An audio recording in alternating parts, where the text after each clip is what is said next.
matchmaking error Oregano. Fix marathon matchmaking error Oregano. What is error Oregano? This error appears during matchmaking, usually caused by server issues/overload, connection instability, region, or matchmaking bugs. In most cases, it's a server-side problem. Solutions to fix Oregano error. Number 1. Restart matchmaking, cancel matchmaking, wait 1 to 2 minutes, try again.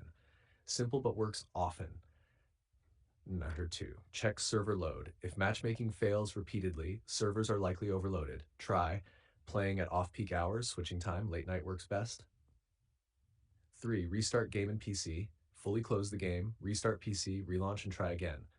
4. Fix internet connection. Use wired connection, Ethernet. Restart router, turn off VPN.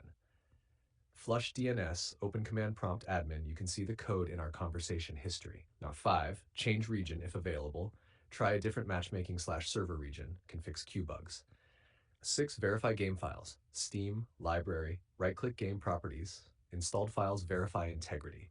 7. Disable background apps. Turn off Discord overlay and video overlay, VPN apps, bandwidth-heavy apps, downloads, streaming. Hasher 8. Relog in your account. Log out of Steam, log back in, relaunch game. Important note, if you keep getting matchmaking failed, Oregano error repeatedly, it's very likely a server issue and you'll need to wait. SEO title options. Marathon matchmaking